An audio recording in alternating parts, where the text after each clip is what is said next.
Hello guys, today I do have the Oukitel WP300 and I'm going to show you how you can easily insert the Nano SIM cards and MicroSD cards into your phone.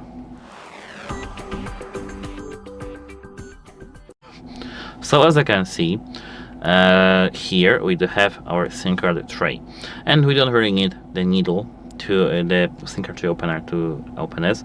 We can just use our nail and here somehow open it.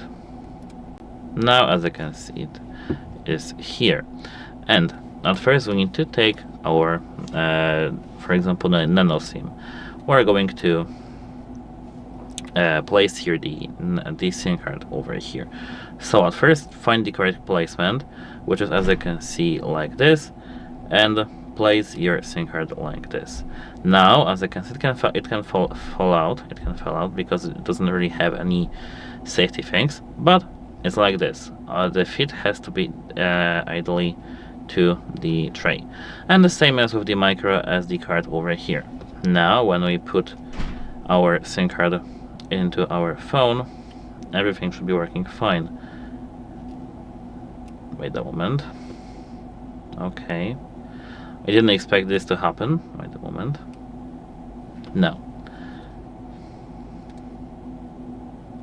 I think it's not the correct way. Wait a moment, I need to make sure. Okay, it's not the correct way, so we need to, as you can see, flip our phone like this and now put our SIM card in our device. I don't really like this without these safety things because it's difficult to put it here, but as you can see now it works and the SIM card is over here. That's it, hope it helps you and goodbye.